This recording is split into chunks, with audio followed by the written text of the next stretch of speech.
그렇다면 갑자기 내 통장에서 돈이 이거 생각지도 못했는데 돈이 빠져나갔다. 그런데 그게 보통은 내가 그랬으면 이제 알겠는데 남편분이 빠져나갔다. 근데 내가 뭔지 모르겠다. 어떻게 되나요? 가정에서는. 큰일이 벌어지죠. 큰일 나는 거죠. 몇백만 원이 찍혔는데 무슨 이런 이상한 원인을 거는. 찾아보면 다 자식이에요. 애들이 게임을 하니까 그런 경우가 예, 게임 사이트 가입해서 하다가 뭐 이렇게 아이템이라고 합니까? 그 아이템을 구하려면은 마일리지가 있든지 아니면 이제 충전을 해야 된대요. 근데 요즘 결제 방법이 다양하잖아요. 꼭 계좌가 아니더라도 이제 휴대폰 요금으로 많이 하니까 놀랬죠. 갑자기 휴대폰 요금 애가 아무리 많이 써도 한 달에 뭐 5만 원이면 기본 요금밖에 안 나오는데 갑자기 막 10만 원, 12만 원 나오니까 야 이거 뭐야? 그랬더니 나 처음엔 얘기 안 하다가 나중에는 이제 이실직고하죠. 눈물을 흘리면서 아이템 좀 몇 개 샀다고. 이걸 야단할 수도 없고. 아빠 그 주민번호 어떻게 알았어? 여기저기 우리 등본이나 뭐 이런 거 좀 집에 두잖아요. 그런 거 보고 애가 딱 챙겨놨다가 이제 자유롭게 활용을 했지만 결과는 안타까운 결과.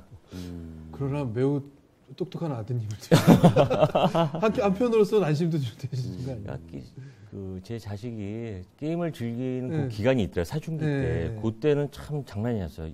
이제 두더지 같아요. 이걸 막 두들겨서 잡으면 또 여기 뭐 음악 사이트가 또 달아놓고 이거 또 들겨놓으면 또 저희 가서 또 하고 그런 기간이 한 1년이 있더라고요.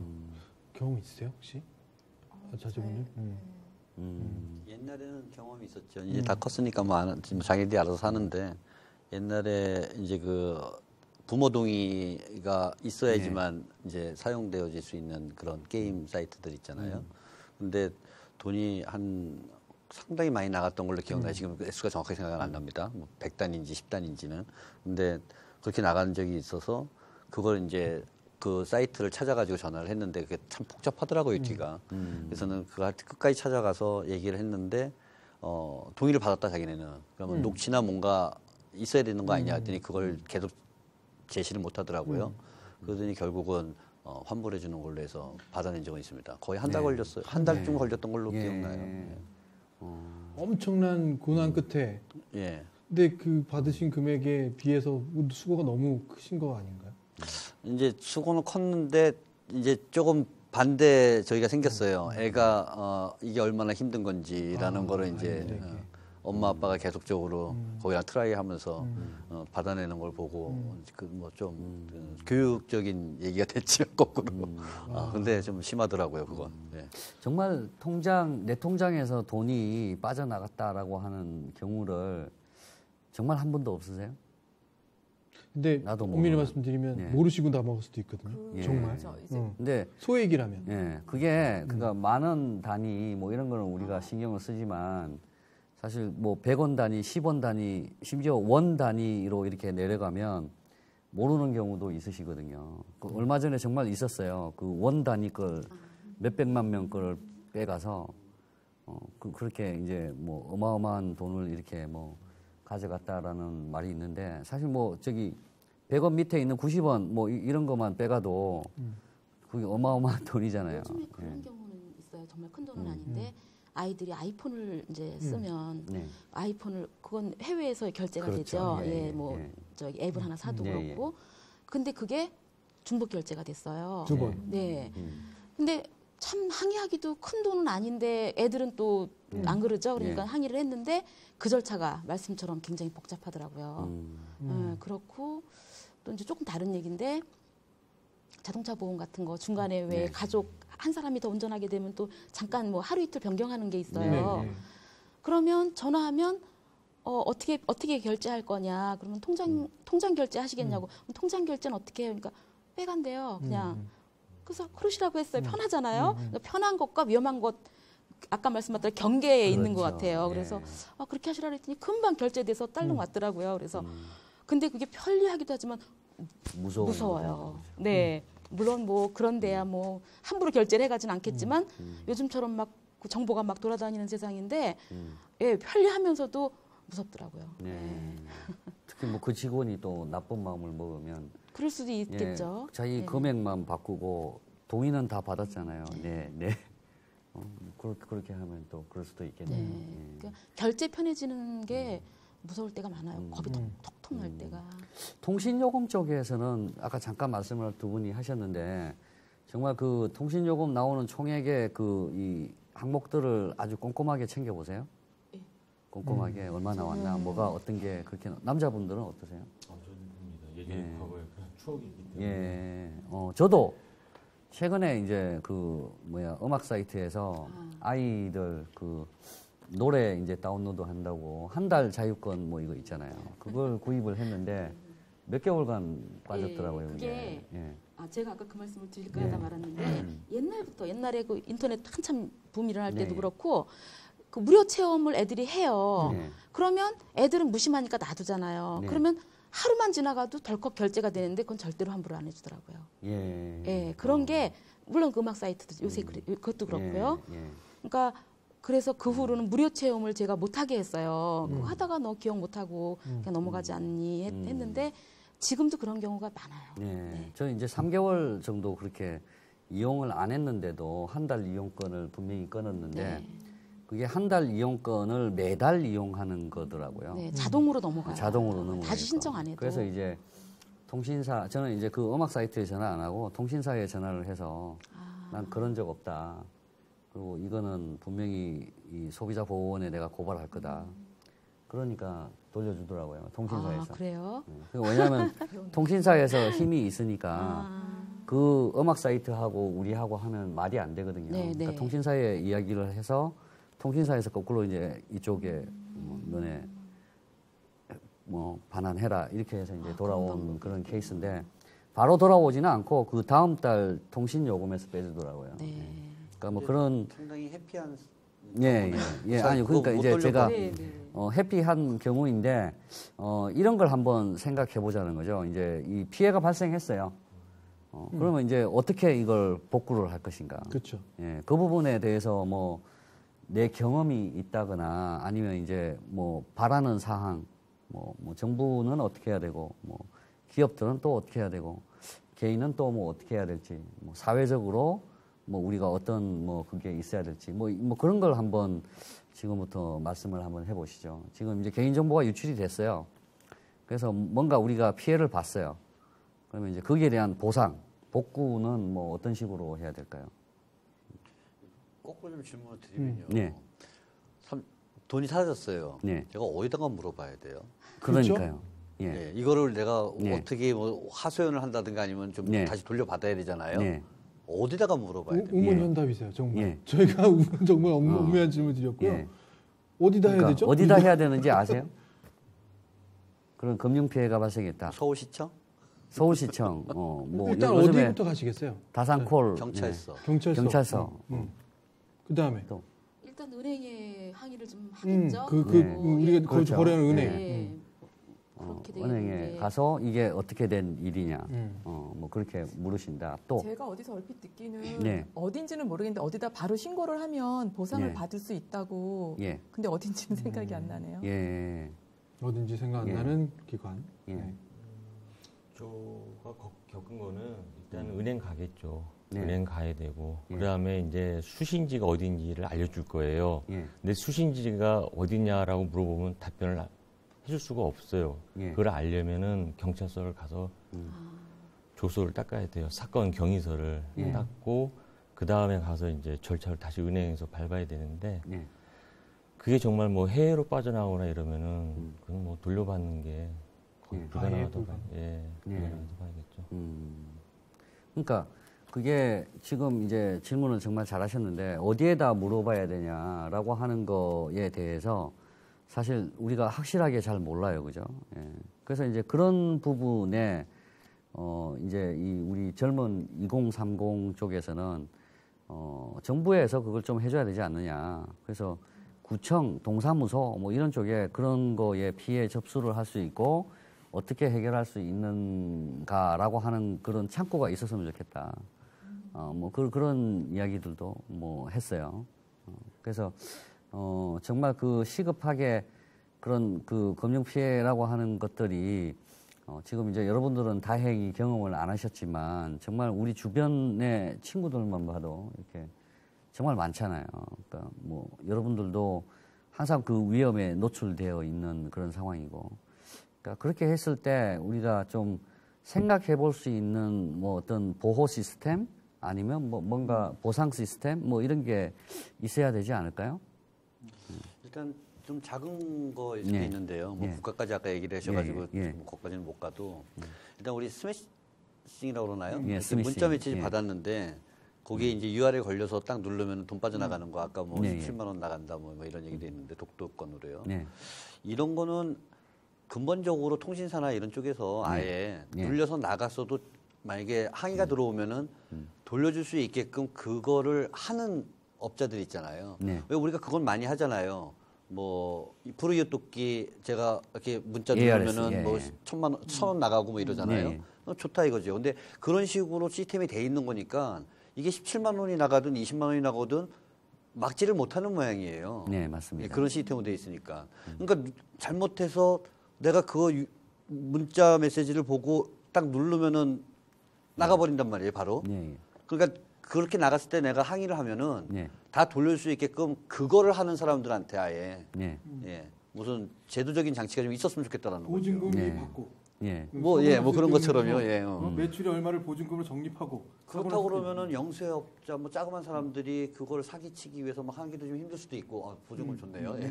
그럴 수도 있고 아니면은 받아놨어도 뭐 확실한 근거를 가지고 네. 잡아올 수도 있고 우리 건 다 주고 우리 어디 도망가면 휴대폰 가지고 금방 찾잖아요. 네, 네. 예. 근데 왜 걔네들은 못 찾는지는 모르겠습니다.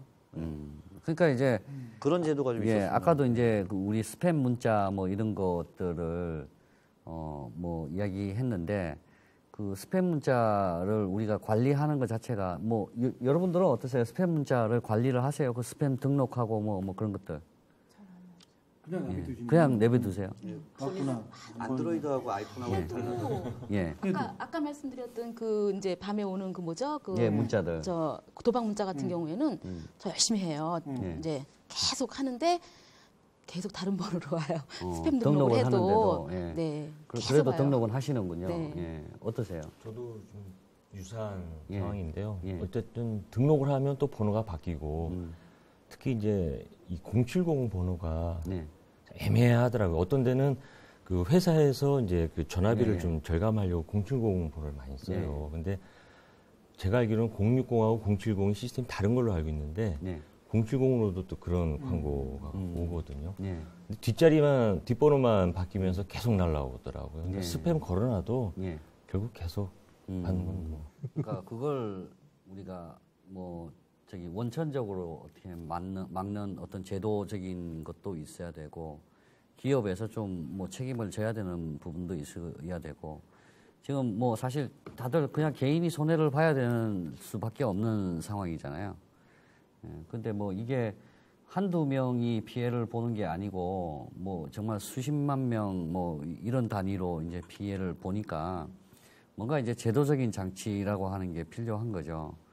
그래서 이제 제가 뭐 그런 정부 기관이나 아니면 그 기업이나 아니면 어떤 단체 등에서 뭐 어떤 걸 뭐 우리가 생각을 해볼 수 있을까요? 뭐 그런 질문을 드린 겁니다. 예. 혹시 피해를 받은 경우 생각하셔서 이번에 카드 역시 이 부분은 이제 다 명확하게 몇 분이 겪고 계시니까 집단 소송을 거는데 동참하시거나 혹은 집단으로 항의하는 어떤 부분에 동참하실 생각은 있으신가요? 일단 해야 될 것 같아요. 해야지 법이 바뀌지 그런 어떤 여론이 있는데 거기에 대한 의사 표시를 하지 않으면 현행법이 그대로 갈 거거든요. 그렇죠. 결국은 그런 행위에 동참을 해서 그런 의견을 적극 표출하는 게 향후 2차, 3차 피해를 막는 거라고 생각합니다. 어머님은 어떻게 생각하세요? 혹시 소송을 해야 되는 거잖아요. 어차피 하는 게 맞죠. 그게 맞아요. 예. 그런데 이제 문제는 또 그 절차가 복잡하고 예, 저희는 잘 모르니까 특히 여자들은 이제 잘 모르니까 하고 싶은 마음도 있고 해야 되는 건 아는데 어떻게 해야 하는지 예, 그것을 잘 모르죠. 그러니까 어떻게 해야 되는가는 변호사가 할 일이고 예. 그 변호사한테 그 서류를 접수하려면 법원에 이제 접수하는 그 뭐 인쇄라고 하나요? 뭐 그런 것들 해서 2만 원이 든다고 해요. 그래서 그 변호사 계좌로 2만 원을 보내주면 그러니까 자동으로 이제 그 사람이 대리인이 되는 거고 그 사람이 이제 전체 금액을 모아서 이제 한꺼번에 이제 소송을 하는 거죠. 근데 아까 말씀하신 것처럼 그 2만 원이 또 사기일 수도 있고. 그렇죠. 네, 그렇죠. 제가 잠시 쉬는 예. 2만 원을 가지고 그거 사기 쳐먹는 사람이 또 있다는 거예요. 근데 음. 하나는 이게 진실이라고 해도 참 안 알려 있다는 거잖아요. 2만 원을 누구한테 보내는지, 네, 누가 맞아요. 소송을 주도하고 있는지. 네. 그게 이미 이제 우리 세대에게서는 정말 멀어진 인터넷상에서만 계속 떠도는 것이니 정말 누군가가 옆집 아주머니고 저기 중자치 하시는 분께서 이런 하실 의향이 있느냐고 외쳐주시지 않는다는 거잖아요. 그리고 또 저는 이제 지금 든 생각인데 해서 될 건지. 아, 예. 계란으로 바위치기는 아닌지. 예. 괜히 그냥 아유 헛돈 쓰고 또 그냥 신경 마음만 쓰고, 상하고 신경 예, 쓰고 예. 이러는 건 아닌지 혹여 예. 이 2만 원에 대한 소송을 건다라는 게 패소하거나 혹은 뭐 불이익이 되진 않을지 뭐 이런 것까지 생각하시나요? 그렇죠. 조금 다른 이제 또 네. 관점이 좀 있는데요. 지금은 사건이 크니까 소송을 할 거냐 말 거냐 뭐 참여할 거냐 말 거냐 얘기가 되는데 개인적으로 피해를 본 사람들이 참 많을 거예요. 네. 근데 그게 같은 유형인 거라도 그게 정보가 모이질 않으면은 사실 그게 소송권인지 아니면 정보 상대로 뭘 얘기를 해야 되는 건지 모르잖아요. 네. 사실 그 피해 사례를 이렇게 접한 거는 그걸 서비스를 제공하는 사람들이 제일 많이 알 거라고 봐요. 네. 네. 그거 정보를 통계적으로 아니면 뭐 이렇게 올려줬으면 좋겠다라는 거예요. 정기적으로 공표해야 한다. 네. 그걸 법으로 아예 법제화 시켜가지고 그냥 그렇게 해놓으면은 사례가 유형이 많이 나올 거 아닙니까? 네, 네. 그 보도에서 찾아가지고 기자들이 찾아가지고 보도하기 전까지는 모르죠. 덮어버리면 안 되잖아요. 모르는 거잖아요. 근데 저는 그쪽이 더 필요할 거라고 봐요. 정보 공개. 예, 그러니까 그런 사례들에 대한 정보 공개를 정확하게 함으로써 뭐 니콜 제도에 있는 것처럼 자동차 뭐 이런 것처럼 그쪽이 더 이제 잘할 거라고. 아까 말씀하신 대로 그런 피해가 생겨도 물을 곳이 어디냐? 예. 뭐 그게 모르니까 이제 신고를 그리고 나 경찰서 혼자만에 하게 되면 피해가지고 경찰서를, 예. 내가 이거를 보상을 받기가 어려울 수도 있을 것 같은데 이런 사례가 많다고 그러면은 그건 어디까지나 제도적으로 바꾸든지 아니면 기업에서 서비스 방식을 바꾸든지 해야 되는 거잖아요. 그건 그렇죠. 공개해야 된다고 봐요. 네. 그런 거를. 그러니까 저는 2, 3 토론할 때 제가 이런 생각은 한 거 동일한 방법도 한번 말씀드려 볼게요. 이렇게 큰 일이 벌어지면 그 회사는 징벌적 배상을 뭐 우리는 그런 제도가 없잖아요. 그렇게 하진 못하더라도 우리 회사가 정보 누출과 관련된 부분에서 이런 실수를 저질러서 몇 명에게 어떤 피해를 주었습니다라고 저희 같은 방송에 계속 게재하는 거죠. 자기들이 광고 비용 대서. 그런데 그 광고 비용을 가지고 물건 제품값을 올린다든지 그러지 못하도록 하고. 그러니까 무엇이 잘못됐는지 사람들한테 공개적으로 자기 잘못을 반성하게 하는 것이 필요하다는 생각을 좀 하거든요. 괜찮은 생각하진 않습니다. 아니 뭐 법률적으로는 좀 어려울 겁니다. 아, 강제하기는 예, 어렵겠군요. 강제하기는 어려워요. 윤리 문제죠, CSR. 윤리하죠. 예, 사회적 네. 활동에 관련된 거니까. 지금은 뭐 거의 뭐 한 하루 이틀 정도 신문 지상에 그냥 그냥 예. 매 맞으면 지나가는 것처럼 지나가 버리니까요. 하나는 제가 이제 물론 딱히 그 세대는 아니시라고 생각을 합니다만 아무래도 디지털 세대보다는 아날로그 쪽에 가까우실 거라 생각이 들고 평상시에 겪으신 것에 대한 이건 어떻게 보면 엄밀하게 보면 사기잖아요. 디지털 사기냐 아날로그 사기냐의 문제인데 평상시에 겪으신 이런 불합리한 나를 속여먹는 것들이 어떤 게 있었는지도 좀 궁금하거든요. 젊은 세대보다는 많으실 것 같기도 하고. 그러니까 뭐 빚보증이라든지 뭐 대출 뭐 할 때도 뭐 보증 뭐 이런 거 있잖아요, 그죠? 뭐 그런 거라든지 뭐 그런 것에서부터 뭐 친구 사이에 돈을 빌려주고 떼였다, 뭐 아니면 뭐 사기를 당했다, 뭐 그런 것들. 혹시 있으신가요? 교수들은 정말 사기 잘 당해요. 네. 미국에서 저기 교수 생활 할 때에도 그때도 그 루마니아 한참 그 사기 그게 많았거든요. 그래서 제가 저기 정말 많은 돈은 아니지만 한 30만 원 정도 그 루마니아로 보낸 적도 있고 참 교수들은 지가 잘한다라고 생각하지만 정말 사기 잘 당하는 그 뭐 집단 중에 하나인데 뭐 그런 거라도 괜찮고. 요게 조금만 더 깊이 들어가 보면 사실 보증과 관련된 부분이거든요. 보증에 대한 제한을 하거나 보증을 받아야만 하거나 하는 순간들이 꽤 있잖아요. 살다 보면. 근데 그게 적은 금액일 수도 있고 큰 금액일 수도 있고 차마 거절하지 못하는 마음 약함 때문에 결국 인감도장을 내주는 순간, 인감도장도 개인정보니까 인감도장을 내준 순간에 모든 거를 같은 공동 책임을 당해야 되니 이 보증제도는 혹시 어떻게 느끼고 계신지요? 없어졌으면 좋겠죠. 진짜? 어떤 경험이 예. 좀 있으세요? 아니요, 경험이 작게도 있죠. 주로 이제 뭐 해달라고 하는 이제 요구를 들어본 적이 있고요. 예. 근데 그게 왜 있어야 되는지 모르겠어요. 제발 좀 없어졌으면 좋겠고. 인적 보증.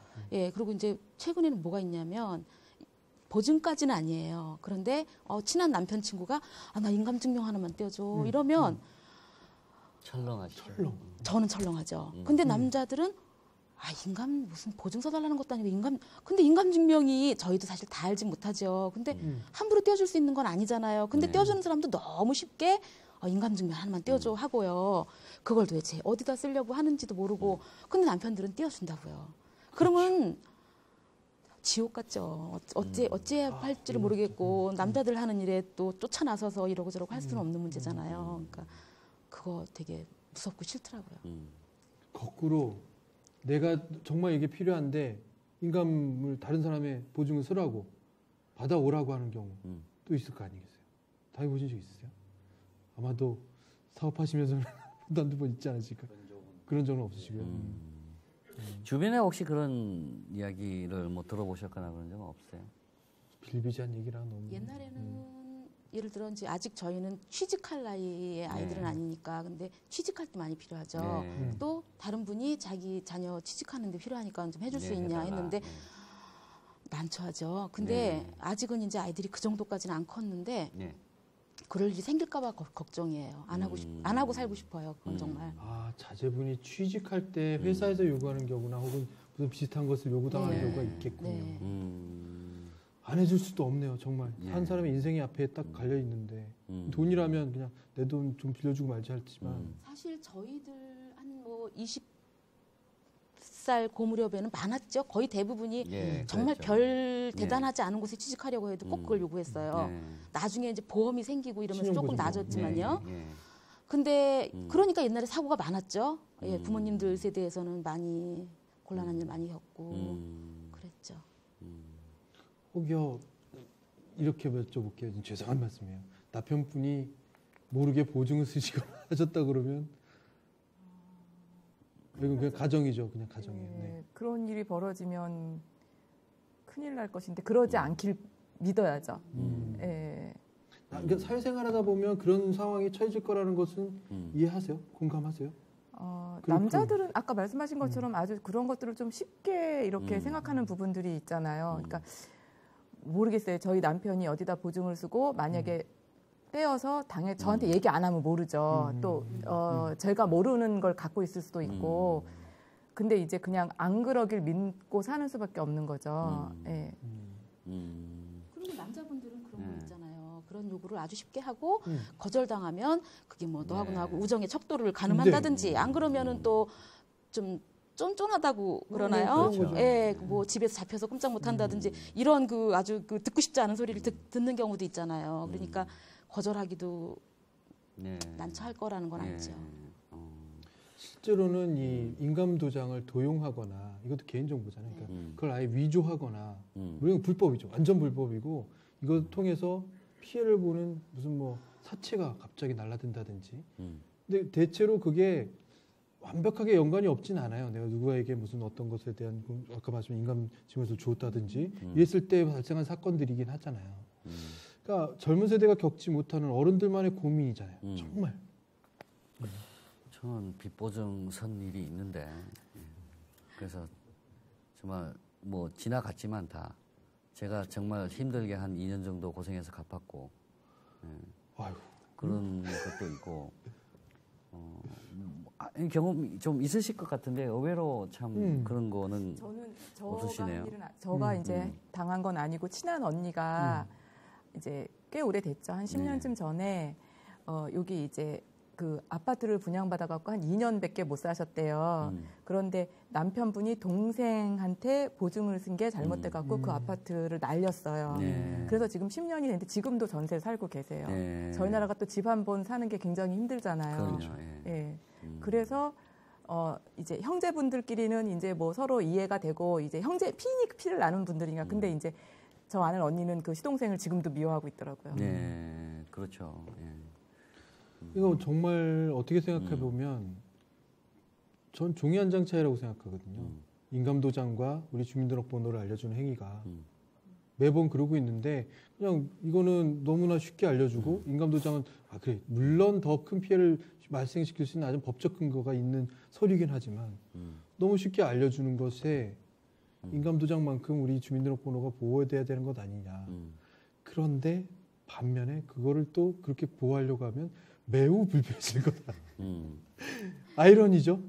근데 제가 최근에 이제 좀 필요한 일이 있어서 엄마 인감을 한번 띈 네. 적이 있어요. 네네. 그런데 엄마 도장만 갖고 있으면 위임장이라는 걸 쓰더라고요. 근데 그게 동사무소에 비치가 돼 있고 네. 원칙적으로는 제가 그걸 가져가서 엄마한테 보여드리고 엄마가 적으시고 도장을 찍어주는 게 맞잖아요. 네. 그런데 그냥 제가 이렇게 엄마 이름 적고 엄마 주민등록번호 적고 엄마는 다 엄마 건 다 알 수 있잖아요. 주민등록번호랑. 네, 네. 그리고 그냥 엄마 도장 제가 갖고 있으니까 아무 그거 없이 그냥 떼어주더라고요. 네. 예, 그러니까 제 글씨가 다 있고 거기서 썼고. 예. 들어보셨는지 모르지만 사채업자들이 돈을 못 갚으면요 제일 먼저 요구하는 게 인감도장이래요. 그러니까 그 도장을 가지고 빚을 몇십 배로 불려놓는 거예요. 한 번에. 그 방금 말씀한 그 절차로. 그러면 그런 거에서 뭐라고 항변할 수 없는 상황이 또 돼버리는 거죠. 그러니까 정말 첨예한 세상에 우리는 너무 살고 있는데 거기에 복잡하게도 개인정보라는 것이 또 생겨서 잘못 누르면 몇십만 원이 빠져나가는 세상에 돼버렸다는 게 참 안타깝긴 하네요. 어떠세요? 사업하시다 보면 사업은 아니시고 IT 업계에 종사하셨으니까 네. 그럼 저는 이런 부분을 여쭙고 싶어요. 직장 생활에서 이런저런 것들이 참 많긴 한데 계획이라는 게 있으시잖아요. 그 계획을 잘 지켜오시고 그 특히나 이 금전관계에 대한 이런 파이낸셜 계획 혹은 재테크 뭐 이런 것들을 착 지켜오시다가 한순간에 이런 것들을 딱 만나버리는 분들을 보긴 보잖아요. 그때 심정, 개인적인 심정도 있을 거고 그분을 바라보는 어떤 그러면 나는 어떻게 해야 되겠다는 마음도 생기시지 않겠어요? 어떠시던가요? 뭐 마음이 안타깝지만요. 아까 아날로그 얘기했는데 아날로그적인 생각을 하면은 교수님은 인간관계가 좋으신 거고요. 저는 절대로 안 써주기 때문에 저는 인간관계가 나쁜 거지. 우리 옛날에 그런 얘기 많지 않습니까? 이렇게 친구 관계 그거 하나 못 써주냐 뭐 이렇게 하면서 해서 써서 그것 때문에 문제가 되는 친구들도 좀 있고 그랬었는데 그래 봐야 뭐 친구 관계는 유지가 되는 거고 뭐 나중에 뭐 안 좋아질 수도 있다고 얘기를 하지만 그 당장은 이제 좀 문제가 되잖아요. 그거 안 써주면. 그래도 뭐 형제간에도 돈은 서로 빌리지 마라라는 뭐 그런 얘기도 있듯이 저는 그쪽으로 아마 살았던 것 같습니다. 네.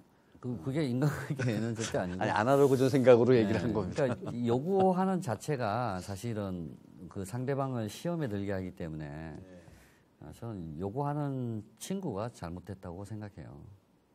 그거 이제 절박하면은 사실 뭐 주변에 그러니까 이제 절박하면 그렇다라고 생각을 하는데 절박한다라고 하는 거에서 이게 친구가 도와준다고 해서 그게 되느냐라고 하는 거는 그건 아니거든요. 그러니까 절박하다라고 하면 뭐 제 개인적인 생각은 그 부분은 접어야 돼요. 그걸 접고 이제 새롭게 출발하는 뭐 그런 걸 이제 생각해야지. 그게 이제 포기를 못하고 계속 잡고 있다 보면 정말 뭐 그런 경우는 그러니까 지금 이제 절박하다는 표현을 하셨기 때문에 제가 그런 말씀을 드리는 건데 그런 경우는 뭐 다 그렇지는 않지만 이건 밑빠진 독에 물 붓기거든요, 정말. 그런 경우가 많죠. 그런 경우가 많죠. 대부분일 거예요. 그러면서 이제 문제가 생기는 거지 않습니까? 사실. 네. 돈 빌리고 뭐 정보 나가고 뭐. 재미난 예. 네. 아까 그 대표이사 얘기하니까 재무적인 판단 이런 부분에서 2년 동안 그 중소기업 대상으로 경영 컨설팅을 하러 다녔어요. 한 회사가 있었는데 업력도 10년이 넘었고 그리고 이 조직 직무 문화가 굉장히 끈끈한 관계에서 잘 해왔는데 회사가 커지다 보니까 이제 운영 자금이 부족하게 된 거예요. 그래서 1금융권, 2금융권 다 했는데도 이제 운영 자금을 어떻게 차입을 할 만한 여건도 안 돼가지고 머리를 쓴 게 어느 은행에 이 제도가 하나 있어요. 그 기업 전환용 대출이라 해가지고 직원들 이름으로 계좌를 만들어서 그걸 대출을 받는 거예요. 그러니까 직원들 신용도를 갖고. 일부 직원은 월급을 늦게 받더라도 그냥 현재대로 좀 노력합시다라고 주장한 직원이 있었고, 일부 직원은 그렇게 해서라도 월급을 받아야 되겠다. 사실 그 월급이라는 게 자기가 신용대출 써준 거에 대한 다시 리턴이거든요. 근데 이제 대표이사라 하면은 회사에서 무한한 책임을 갖게 돼 있어요. 상법상. 모든 잘잘못이나 미래 계획, 그다음에 전략 이런 것까지. 그렇다면은 본인이 어디까지 할 것인가에 대해서 결정은 딱 단순하게 나더라고요. 다 갚아줄게. 3개월 만에 다 해줄게. 그러시죠? 네, 그렇죠. 참 쿨하게. 그러면 직원들은 거의 한 5년 넘게 그 회사에 있었던 직원들이기 때문에 좋아, 회사가 어려운데 내가 한번 해야겠다. 사인 다 했어요. 사인 다 해가지고 했더니 한 달이 지나니까 그게 쉽게 돌아옵니까? 회고가 안 되고. 왜냐면은 그렇게 대출 받으면 아까 나왔던 얘기처럼 신용도가 이제 뚝뚝 떨어지는 게 이제 계속 온라인으로 연락이 와요. 또 자기는 그냥 사인을 했는데 옆에 집에 있는 이제 아내가 당신 나 몰래 무슨 대출 받았어. 막 이렇게 난리치고. 이런 부분에 이제 가정 불화가 이제 생기는 거예요. 자, 여기에서 과연 이걸 그때 노라고 하는 게 맞는 건지, 정말 예스라고 해서 이 회사를 살리기 위해서 같이 가는 게 맞는 건지 판단을 내려야 되는데 그 판단을 못 낼 때가 많아요. 그래서 비록 그 직원은 신용대출 사인을 해줘가지고 앞으로 너의 진급과 회사의 비전을 같이 할 수 있는 사람이라고 인정은 받을지 모르지만 집에서는 굉장히 불안한 존재로 보이는 거예요. 과연 이 약속이 지킬까? 이 양반은 뭐 왜 나랑 상의도 안 하고 과연 이런 함부로 대출받을 사인을 했을까? 이런 우리가 이렇게 윤리적으로나 법적으로 이렇게 판단 내리기가 어려운 상황이 굉장히 많은 거예요. 이런 부분에서. 공감하세요? 그렇죠. 그렇죠. 그런 일을 밖에서 겪을 수도 있고 어쩔 수 없는 상황을 맞닥뜨릴 수도 있다. 그렇죠. 힘든 결론이죠. 그게 선택이. 아까 말씀하신 거에 저는 한 표. 그냥 이거 없어졌으면 좋겠다. 보증제도는 이제 법에서 사라져라. 네, 저는 한 표입니다. 이 개인정보와 관련된 부분에서 이제 보증 얘기까지 나오긴 했어요. 그러니까 저희가 어르신들 특히나 이제 우리 40, 50세대에 여쭈고 싶은 것의 하나가 과연 우리가 무엇이 잘못돼서 이런 것을 겪을까라는 부분이에요. 20, 30대에게 뭐 똑같은 얘기를 했었는데 과연 우리가 왜 이럴까? 라는 질문에 조금 더 책임이 무거운 거는 사실 40, 50대이실 것 같아요. 우리가 도대체 어떤 것이 모자라서 어떤 상황 때문에 이런 것들을 계속 만들면서 서로 불편하고 조금만 편하게 가려고 해도 계속 이런 것들 때문에 불안을 겪고 살아가야만 할까? 뭘 바꾸면 될까? 어떤 생각이 좀 드세요? 아니면 자제분들한테 우리가 알려줄 세상은 이렇게 바뀐 세상에 대한 것들을 어떻게 교육시키면 좋을까? 너무 어렵다. 사실 이번에 그 대형 카드사 그 정보 유출 사건이 났을 때 저는 이런 생각을 했어요. 이건 상상입니다. 혹시 이번 지방선거를 앞두고 그 후보자 캠프 측에서 이렇게 수집을 하려는 수요자가 있을 거고 거기에 이제 공급을 하려고 하는 그 업자들이 그걸 조직적으로 해는 게 아니냐. 왜냐면은 예전 2010년도에 지방선거 있을 때 제가 사는 아파트 단지에서 새벽에 저는 이제 운동하려고 이제 나가려고 있었는데 왜 젊은 친구가 그 아파트 그 차 그 번호. 휴대폰 번호를 갖다 막 적고 그 있더라고요. 앞에 저기 놓고 있는 거를 네네. 그래가지고 잠깐 뭐 하는 거냐고 그랬더니 보니까 경비도 아니에요. 경비도 아니고 마스크하게 옷을 입은 사람이 그걸 정신없이 적고 있다고 해서 아 죄송합니다만 저기 하면서 그냥 우물우물 도망가요. 그래서 더 이상 애가 쫓아가서 잡았죠. 잡아가지고 왜 그랬더니 사실은 이제 모 후보 컴프에서 왜 선거 홍보할 때 문자 메시지를 날리지 않습니까? 그 문자 메시지 날리려고 휴대폰 번호를 갖다가 수집하고 있었다고 그러더라고요. 그래서 이제 저 개인적인 경험 때문에 이제 그런 상상을 하게 된 건데 혹시 이번에 카드 정보 유출된 것도 분명히 후보 측에다 막 얼마씩 받고 하는 게 아닌가 막 이런 생각. 다 알아보고 논란 가서 그래서, 수동을 예, 보고. 네. 그런 생각을 저는 제일 먼저 했었어요. 그 후보는 아날로그적으로 자기가 성실하기라고 네, 하네요. 성실하게. 그걸 사면 문제가 되는 건데. 돈 주고 살지도 네, 않고. 그거는 뭐 남이 보라고 게재했으니까 저거 가도 할 말은 없다 이거군요. 후보님들 참고하십시오.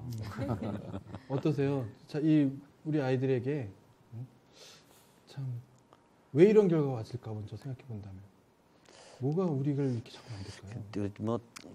뭐 TV 같은데 이렇게 코미디 같은데 나오는 거 뭐 나 아니면 뭐 그런 만연된 사상 생각이 아닐까라는 생각도 좀 많이 들어요.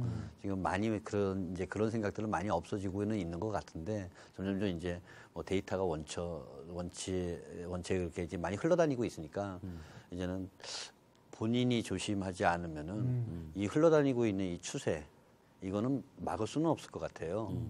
그러면 만약에 그런 거를 장을 마련하고 있는 쪽에서 안전장치를 달기 전에는 그 추세는 못 막을 것 같고 현재 그게 이루어지기 전까지는 개인들이 좀 조심해야 되지 않겠냐라는 거 하고 그런 서비스를 제공하는 데들이 아까 말씀드린 것처럼 스스로 공개하는 문제가 일어난 건 빨리빨리 공개해서 그거에 대한 뭐 보상을 하든 뭘 하든 이런 생각이 없으면은 어렵지 않겠나라는 생각은 좀 들어요. 지금 쪽에서는. 뭐 아까 스팸도 뭐 나 대출이 좀 필요한데 어떻게 대출 받는 거야라는 문자 나누면은 막히면 안 되잖아요. 사실 친구들끼리. 뭐 그런 것처럼 문자로 막기도 좀 어려운 거고 여러 가지 하여튼 본인이 조심하는 거. 지금은 그렇게 생각이 듭니다. 뭐 제도적으로는 뭐 위에서 알아서 나도 좀 하셔야 될 것 같고. 뭐, 예. 저는 이제 이 질문에 자꾸 집착하게 되는 게 이겁니다. 살기 너무 힘들고 바쁘고 하다 보니까 이런 현상이 왜 벌어지는지에 대한 관심조차가 너무 먼 얘기가 돼버리신 것 같기도 해요. 우리 40, 50대 분들이. 그러니까 내가 그 부위하면 안 당하면 되지라는 부분을 그냥 빨리 그냥 덮어버리자. 나는 아니다. 그리고 우리 가정만 좀 그런 거 아니었으면 좋겠다. 남들의 얘기는 정말 다행이긴 하지만 우리의 얘기가 아니니. 그리고 내일 하루를 더 이만큼을 하는 것에 더 매진해야만 하니. 그래서 남들이 무슨 피해를 당했다 혹은 내 앞에 닥쳐있는 이 개인정보도 사실 굳건하게 지켜보겠다는 마음을 아직 못하시는 것 아닐까. 그런 생각이 잠깐 들거든요. 어떤 게 공감이 가시나요? 100번 공감합니다. 네, 그런 쪽이. 예. 저는 그렇게 생각해요. 편리함을 너무 쫓다가 이렇게 된 것 같거든요. 사실 저는 언니가 한 분 있는데 아무것도 안 하세요. 하다못해 그 흔한 현금 카드도 없어요.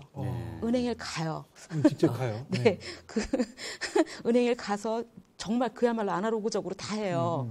기다릴 거 다 기다리고 해서. 근데 전 답답하죠. 아 그냥 전화로 하지. 전화로 하면 편한데. 근데 안 해요. 근데 지난번 같은 정보 유출 사건이 크게 일어났을 때는 웃지요. 이제 혼자. 그거 봐라. 그러는데 그렇다고 그렇게 언니처럼 살기에는 또 너무 바쁜 세상이고. 그렇죠. 예, 그러니까 저 같은 경우는 그래요. 너무 편리함만 쫓다가 정말 엎질러진 물처럼 돼버렸어요. 모든 정보를 그렇죠. 제가 막 사방에 흘렸다고 봐요. 아이들하고 같이.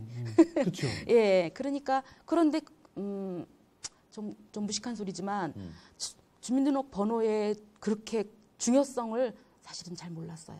네. 어떤 정보가 있는지. 네, 그걸 얼마나 그렇게 그 사람들이 나름 활용을 하는지를 그런 거에 대한 그 인식이 적었고요. 그야말로 전 그렇게 생각해요. 그냥 엎질러진 물처럼 쏟아버렸는데 주워 담을 필요도 없어요. 제가 어디다가 다 뿌렸는지도 잘 모르죠, 대체로. 네, 그런 게 그리고 너무 쉽게 정보를 줬어요. 그야말로 뭐 마트 가서도 주고 어디 가서도 주고 뭐 누가 뭐 좀 해달라 그러면서 주고 정말 그거 그렇게 아끼고 귀하게 여겨야 되는 거라는 생각 못 하고 편리하니까요. 우선 특히나 은행 카드 이런 거 너무 편리하잖아요. 제가 아까도 말씀드렸지만 결제도 그냥 하세요 하면 카드로 하세요 하면 카드 번호로 쫙 해나가고 은행에서 빼가세요 하면 그냥 빼가요. 제가 더 이상 아무 정보를 안 줘도. 이전에 다 줬고 동의를 했습니다. 네, 그런 게 그럴 때마다 깜짝깜짝 놀라죠. 근데 너무 그 개인 정보에 대해서 무지했던 면도 있다고 봐요. 저는. 그러니까 말씀하시는 오르시죠. 예. 이 개인정보라고 하는 게 사실 서양 쪽에서는 돈이라고 생각을 하거든요. 개인들이. 기업에서 그런 게 아니고 개인들이. 그래서, 우리가 여러분들도 많이 개인정보가 나가는 부분이 멤버십이잖아요. 예, 어떤 슈퍼마트 같은 데 가도 이제 멤버십이 있고, 극장에 가도 멤버십이 있고, 그런 거에서 이제 포인트도 쌓아가고 그러시는데, 외국에는 그게 등급이 있어요. 등급이 사용 등급이 아니고, 내 신용 정보를 얼마나 많이 줬냐에 따라서 등급을 달리 줘요. 그래서 혜택이 다른 거예요.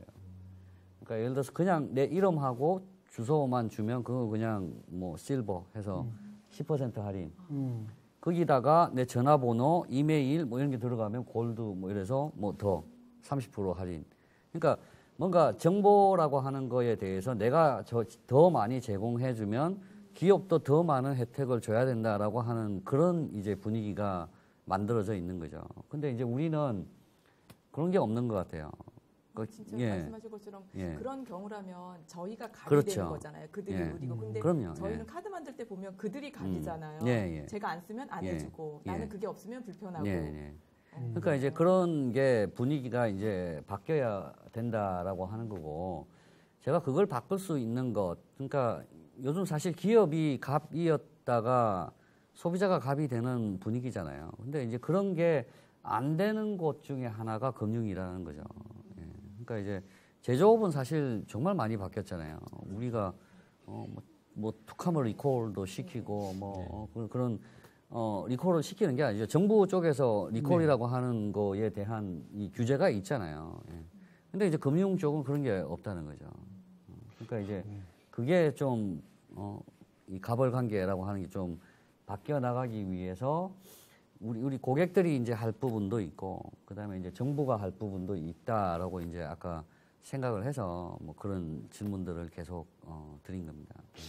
사실 옛날에 은행은 참 좋은 곳이었죠. 에어컨이 나온 곳이고 거기만 가면 예쁜 언니들이 통장 주면 얼마든지 막 어서 오시라고 하고 친절하게 맞아주고 저축하는 문화가 그랬었는데 지금은 은행을 바라보는 시각이 말씀 같아요.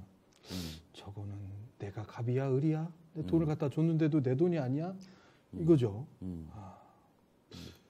그러니까 최근에 또 이 저축은행 사태가 나서 십몇만 명이라고 하는 분들이 다 이제 손해를 보셨는데, 그분들 보면 정말 어려우신 분들이 또 많잖아요. 또 우리 또 사고가 터지면 꼭 그렇게 서민들 이렇게 또 이 어르신들 연세 많으신 분들 그런 분들이 이제 평생 모아놓던 돈 이렇게 날리시고 그런 경우가 있는데, 그러니까 그 경우에 지금 책임이라고 하는 걸 은행 금융기관이 못 졌잖아요. 그러면 진짜 국가 쪽에서 뭘 해줘야 된다. 그런 것들이 없을까요? 정말 이제 우리 얘기가 아니고 우리는 지킬 만큼 사실 이제 지키고 있다고 생각하고 그런 정신도 투철해졌다고 생각하는데 제도적으로 진짜 이건 바뀌었으면 좋겠다 싶은 게 아까 보증제도는 제가 3표고요. 일단 주민등록번호 제도는 이제 좀 바뀔 때가 됐고요. 그런 걸로 해서 물론 이제 취지는 알겠어요. 예전에 국세청에서 그 과세의 어떤 투명성이나 그다음에 소득세에 대한 이런 부분들 좀 확대하기 위해서 그런 취지를 알긴 하는데 그런 편리함을 너무 갖다 보니까 이것저것 많이 다 들어오게 된 거고 너무 개인정보가 많이 오픈되게 된 거고 사실 1년에 한 번씩 하는 그 소득공제 서류 예전 때 같으면 저희가 일일이 그 증빙자료를 출력해서 모아서 제출을 했어야 되는데 지금 편리하게 국세청 들어가서 주민번호만 입력하면 다 한꺼번에 다 쏟아지거든요. 근데 그런 편리함이 있는가 동시에 또 이러한 또 좋지 않은 점도 있고 하니까 어쨌든 주민번호는 어느 정도 좀 개선이 돼야 될 것 같아요. 거기에 모든 재산과 우리 활동 상황들이 다 꼬리표처럼 따라다니기 때문에 그 부분은 좀 제도적으로 개선을 해야 되지 않을까 생각합니다. 근데 제가 그게 이해가 안 돼요. 정말 정부에서 주민등록번호를 묻는 거에 대해서 강하게 지금 규제를 만들었거든요. 그래서 그 금융기관이나 여기서 묻지 않게끔 이렇게 조치를 다 이렇게 공문도 내려보내고 했는데 그럼에도 불구하고 왜 그게 안 되고 있을까요?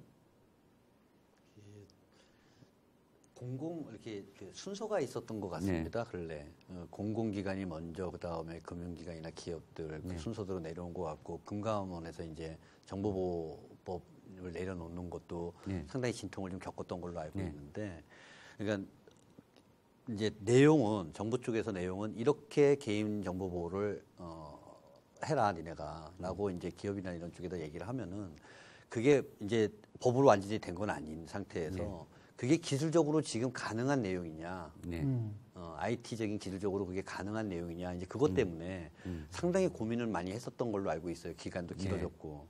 그래서는 이제 그런 사건, 그런 현재 이제 그 기존에 있는 시스템들을 많이 바꿔야 되는 문제부터 시작해서 비용적인 거 꽤 많이 이제 들어가는 걸로 알고 있습니다. 그래서는 가긴 가는데 그게 이제 현실 가능성이 있어야 되고, 그 다음에 비용적으로 기업들이 너무 많은 돈을 집어넣으면 또 안 되고 하는 부분들이 이렇게 서로 상호작용을 하다 보니까 쉽게 못 왔던 것 같아요. 얼마 전에 최종적으로 아마 개인정보보호법 뭐 이렇게 가라라고 아마 나온 걸로 알고 있거든요. 그 전에 그러니까 실적인 시행은 그렇게 된 걸로 알고 있습니다. 이제 앞으로는 좀 많이 바뀌겠죠. 참 어려운 부분인 것 같아요. 너무 많이 우리가 그런 정보를 담고 그걸 이용을 해서 본인 신용을 본인인지를 확인하고 했던 것들이 그런 제도 장치 없이 너무 많이 사용하다 보니까 그게 걸리는 부분이 너무 많은 것 같습니다. 저는 이 부분을 한번 아주 직접적으로요. 제3자에게 내 정보를 줄 거냐 말 거냐를 내가 동의하거나 아예 그 동의라는 걸 묻는 것을 없애는 것은 어떨까. 굳이 그걸 거기다 넣어놓고서 내가 유혹되게 할 거나 모르고 지나가면서 그걸 계속 뽑아가지 말고 그렇게 아예 그런 것을 넣지 못하도록 하면 어떨까라는 생각도 들긴 하는데요. 안 넣어도 되지 않겠습니까? 그 기업의 다 이권이라고 봐요. 내가 이 정보를 그러니까 예를 들어서 보험회사한테 이거 줄 테니 이거 할 때 동의 받아서 니 나한테 얼마 줘. 돈이잖아요, 다. 그러니까 이제 그런 게 이제 기업 측에서 특히 이제 금융상품이라고 하는 걸 기획하는 단계에서 예를 들자면 이제 카드라고 하면 이제 아까 포인트 말씀 많이 하셨잖아요. 그래서 어떤 건 뭐 주유소, 뭐 어떤 건 뭐 베이커리, 뭐 어떤 건 마트, 어떤 건 뭐 백화점, 극장, 뭐 수없이 많은 그런 그 제휴 업체들이 붙어 있잖아요. 그래서 카드를 만들려면 그 제휴 업체를 누구를 이렇게 제휴를 할 것인가를 선택을 해야 되고, 내 카드의 이제 고객들이 그 정보라고 하는 것들을 제휴업체에 다 줘야 제휴업체도 자기들도 할인을 해주고 이걸 참여를 하겠죠.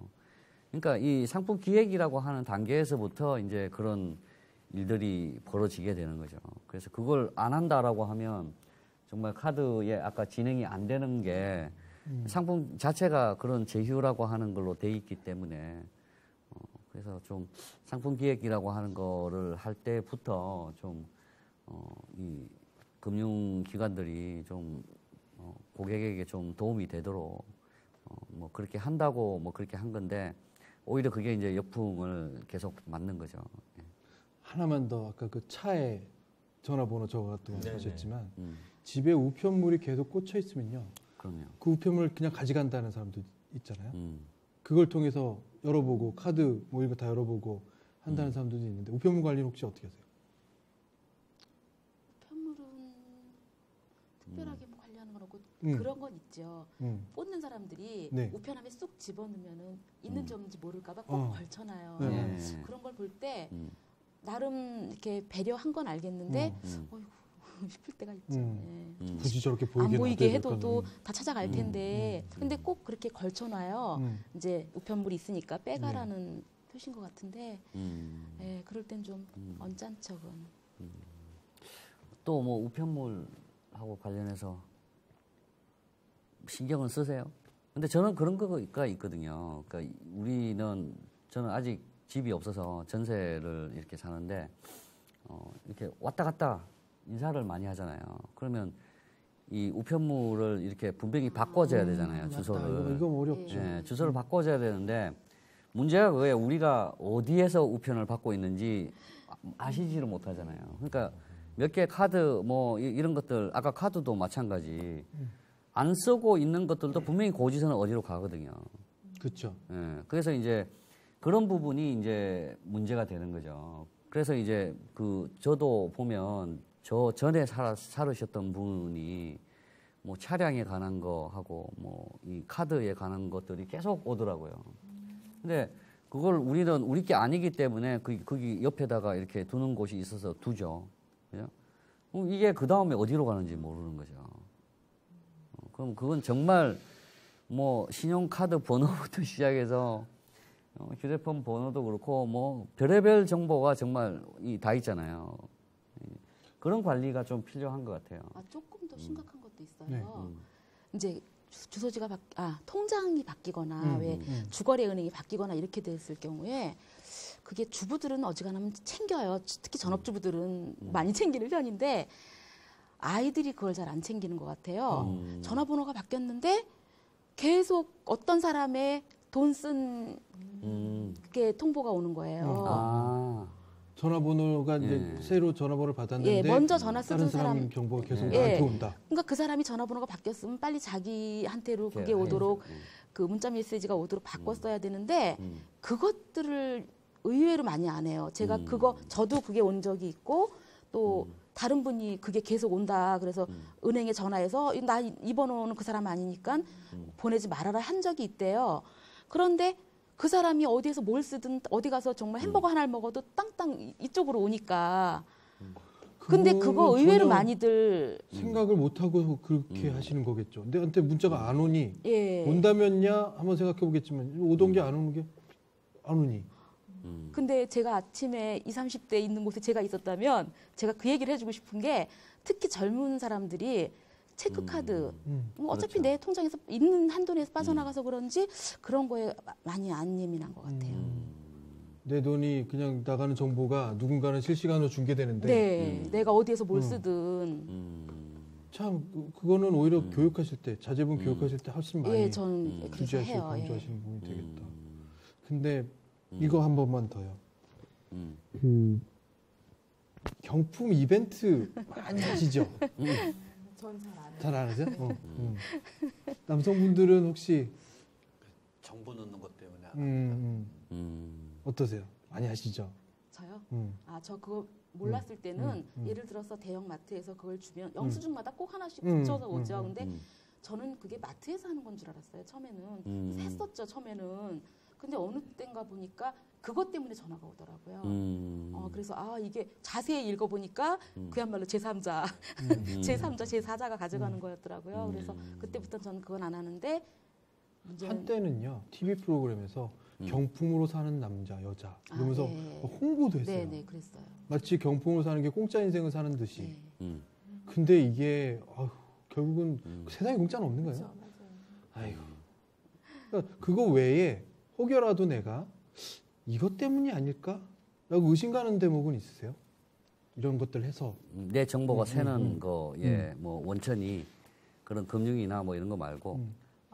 저는 뉴스에서 그때 봤는데 그 홈쇼핑 이제 저는 많이 이용을 해요. 네. 이제 저걸 많이 사는데 그 위에 주소 그게 이제 붙어서 띄잖아요. 그럼 네. 그것을 이제 따로 모으신대요. 이제 그 택배 기사분이. 근데 그걸 아무데나 그냥 버리신다고 하더라고요. 그 한 박스 모여진 거를 그거를 누가 가져가서 그게 이제 문제가 됐었다고 뉴스에 나온 걸 봤어요. 예. 그래서 그걸 이제 항상 찢어라. 제대로 예. 폐기하게 법적으로 조치가 취해진다고. 근데 그게 그 말만인 건지 아니 지금 정말 그거를 하고 있는지 그게 궁금하더라고요. 흔히 말하는 택배 접수장이죠. 예. 그쪽에서 보관하고 있는 예. 정보가 다 적혀 있는 것. 그거를 그냥 밖에 쓰레기에 버린 걸 다 누가 가져갔다 그러더라고요. 그러면 여기서 하나만 더요. 결국 기업문화일 수 있잖아요. 우리가 잘못하는 것은 요만큼인데 사실은 저쪽은 생각하지 않고 대량으로 문제를 발생시키잖아요. 그거 어떻게 그 기업한테 뭘 하라고 하는 어떤 목소리가 좀 있어야 될 것 같은데요. 지금 사례 들으면서 또 한 건이구나라고 생각이 들었네요. 옛날에 그 우편물에는 그 전화번호나 그다음에 계좌번호 같은 거 요즘은 다 아스테리스크 찍혀서 오잖아요. 별표. 그렇죠. 이 운송장은 전화번호가 적히네요, 여기대로. 그렇죠. 그럼요. 이름하고. 그렇죠. 그건 그쪽에서 전화를 해야만 하므로 예.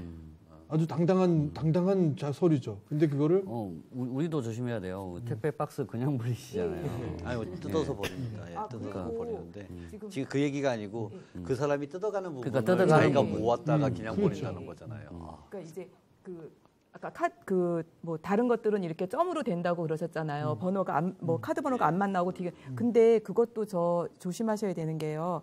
카드 예를 들면 마트 카드 뭐 은행 카드 병원 카드 쓰면 이게 전표가 나오잖아요. 그 가맹점의 전표마다 찍히는 번호가 달라요. 그러니까 예를 들면 카드 번호가 여러 개 있는데 어디는 마트는 조합을 하면. 앞뒤만 나오고 어디는 가운데만 나오고 그래서 어떤 한 사람이 계속 쓴 걸 버릴 때 쫓아가면서 몇 번 주스면 번호를 알 수 있대요. 버리지 말라고 하더라고요. 버리지 말고 집에 와서 잘 찢어서 버리라고. 길에다 왜 젊은 애들 특히 길에다 그냥 잘 버리잖아요. 필요 없으니까. 그리고 이제 그냥 버려주세요라고 하시는 분들도 많이 있고. 그쵸. 근데 그걸 몇 개 모으면 유치해 낼 수 있다 하더라고요. 카드 번호를. 또 이 새로운 정보를. 진짜요. 이 사람을 하루에 한 6시간만 쫓아다니면 얼마나 많이 흘리고 다니는지가 나올 수도 있겠네요. 이건 그냥 우리가 이렇게 사는군요. 네. 참. 참. 예. 그러니까 정보라는 거를 만약에 이런 이제 하는 그냥 생각인데요. 정보라는 거를 이제 감추는 방법이라든가 이런 게 다 통일이 돼야지만 이런 사례도 안 나오고 확인 그 사람을 확인도 하고 뭐 이런 게 되지 않겠냐라고 생각이 드네요. 갑자기. 예. 거의 끝인데요. 예. 우리 사회가 아직 개인 정보를 활용하는 편의성에 대해서는 굉장히 발전된 사회다. 근데 이게 가져오는 병폐에 대해서는 정말 대비 사항이 너무 부족하다. 라는 걸 이제 어르신들과 함께 다시 한번 확인했는데 예. 끝으로 예. 앞으로 우리 사회는 정말 이렇게 됐으면 좋겠다. 라는 그리고 우리 아이들이 사는 세상은 이런 것들이 좀 됐으면 좋겠다라는 맺은말이 좀 필요하실 것 같고요. 오늘 소감도 게시가 돼서 네. 그것들을 여쭙습니다. 어떠신지? 그러니까 뭐 소감 플러스 뭐 편안하게 아이들아 이런 거는 좀 조심해라. 뭐 자식분들한테 뭐 이렇게 하실 말씀이 있으면 뭐 애들한테 할 얘기보다는 네. 이렇게 국민들이 많이 알 수 있는 방법이 그러니까 지금 이런 방송에서 이거 하는 것도 알리는 방법 중에 하나잖아요. 네. 우리가 사례라는 게 사실 너무나 다양한 사람들이 살기 때문에 우리가 조금씩 손해보고 있는 게 모이면 커지는 것처럼 많이 알리는 방법을 좀 찾았으면 좋겠어요. 아까 기업이 스스로 밝힌다든가 그다음에 사람들이 뭐 소셜도 젊은 층의 또 생활이잖아요. 사실 그런 게 제도적으로 아니면은 뭐 의식 있는 쪽에서 많이들 좀 알리는 쪽이 막는 방법과 제도적으로 고치는 방법이 아닐까 이런 생각이 좀 듭니다. 네. 또 어떠십니까? 오늘 소감. 편안하게. 저는 뭐 그냥 왔다가 오히려 많은 말씀을 듣고 많이 배우고 가요. 배우고 가고 아까 말씀하신 것에 대해서 제가 공감이 가는 게 그 제3자한테 그 정보 유출하는 거, 정보를 제공하는 것에 대해서 아까 뭐 최근에는 그걸 요구하지 않는 곳도 있고 또 내가 꼭 그걸 체크해야 할 의무가 없다는 말씀도 하셨잖아요. 그런 걸 좀 일반인들이 좀 더 많이 알 수 있게 많이 공지가 되어졌으면 좋겠어요. 그렇게 하는 회사가 있다면 칭찬도 해주고요. 또 많이 알려주고 이렇게 해서 좀 그 부분만이라도 좀 없어도 한결 좀 위험에 노출되는 게 적지 않을까. 저는 그런 생각이 들었어요. 약간. 또 어떠십니까? 저는 이제 이게 되게 심각한, 그러니까 평소에는 이 정보 유출에 대해서 그냥 있어서는 안 되는 일이라고 생각은 하지만 그냥 간과하고 넘어가는 부분들이 되게 많은데 지금 여기서 이렇게 듣고 보면 되게 심각한 일들이 제가 안 당해서 몰랐지 되게 심각한 일인데 그러니까 이렇게 개인이 물론 힘이 합쳐져서 또 좋은 큰 힘을 낼 수도 있기도 하지만 아까 이제 어느 분 말씀 중에도 잠깐 나왔던 것 같은데 정부 차원에서 이런 부서가 하나 따로 만들어져서 뭐 홍보도 하고 예를 들면 또 어떤 이제 사고가 난 분들에 대한 관리도 좀 해주시고 방법도 좀 찾아주시고 이런 게 좀 되어졌으면 저희가 큰 도움이 되지 않을까. 예, 마음도 좀 놓을 수 예, 있고 예, 그런 예. 생각이 드네요. 행정 서비스가 필요하시단 말씀. 또 오늘 굉장히 유익했고요. 네. 생각지도 않았던 여러 가지 아이디어도 얻었고, 아까 그 교수님 말씀하신 대로 그 우리 개인 정보가 돈이다. 이 자체가 이 돈인데 우리가 너무나 쉽게 예. 오픈하고 살았구나 이런 생각이 좀 들었습니다. 그래서 한편 또 이런 생각도 해요. 우리가 이제 빅데이터 이제 그러다 또 빅브라더 시대 어느 한쪽에서는 그 개인의 정보를 모아서 마케팅에 활용하는 데가 있을 거고 어느 한쪽에서는 그걸 갖다 이제 계속 막으려고 하는 데가 있을 거고 하는데 좀 어느 정도 좀 적절했으면 좋겠습니다. 적절해야 편리성도 찾고 그냥 활용도도 하고 그러지 않을까 그런 생각이 드네요. 맺으면서 제가 드는 생각은 2, 3세대하고 얘기했던 것이 조금 대비되는 게 있어서 그건 좀 말씀드리고 가는 게 좋을 것 같아요. 2, 3세대는 사회적으로 어떤 것이 변했으면 좋겠다라는 욕구는 굉장히 강하더라고요. 근데 아까 말씀하신 것처럼 개인적으로 전화해서 쫓아가서 한 달 동안 해보는 것들은 안 하고 있어요. 자기 자신이 닥친 행동보다는 사회적인 부분에 관심이 좀 많은 것 같고 말씀하신 대로 개인적인 관심이 좀 많으신데 사회적인 관심이 조금 부족하신 것 같은 느낌도 좀 드는 그러니까 좀 대비를 받습니다. 그래서 하는 말씀을 좀 드렸습니다. 네. 지금까지 이제 우리 4050 여러분들을 모시고 이제 토론을 해봤는데, 요즘 이 돈을 물처럼 쓴다라고 하는 말 있죠. 그러니까 그게 이제 정말 그 물이라고 하는 것을 우리가 빗대어서 돈을 값어치가 없게 쓴다라고 이렇게 이야기를 하는데 저는 그거 말이 좀 바뀌어져야 된다고 생각합니다. 우리나라가 정말 물이 얼마나 부족한 국가고 물이라고 하는 게 생명이잖아요. 그러니까 돈을 물처럼 쓴다라고 하는 게 돈을 정말 가치 있게 쓴다, 생명과 같이 쓴다라고 하는 걸로 이제 전환이 돼야 된다고 생각을 하는데 이런 것들이 이제 개인 정보에도 좀 적용이 된다고 생각합니다. 그러니까 여러분들이 함부로 이렇게 주는 개인 정보가 아니고 정말 개인 정보라고 하는 건 나한테 가장 중요한 소중한 재산이다라고 이렇게 생각을 하시고 조금 더 이제 우리가 이런 이야기들을 국가에도 이제 요구를 하고 이제 사회적인 장치도 만들고 뭐 그런 것에 우리 4050 세대가 좀 앞장을 서야 되겠다라고 하는 생각도 듭니다. 예, 그리고 이제 무엇보다도 좀 개인적으로 적극적인 노력을 해서 우리가 정말 바꾸지 않으면 뭐 정말 쉽게 안 바뀌겠죠. 그러니까 사람들은 항상 누군가가 바뀌고 뭐 바뀌기를 바라고 뭐 그런 경향이 있는데 우리부터 바꿔나가는 그런 자세로 이 개인정보라고 하는 걸 다시 한번 봤으면 좋겠습니다.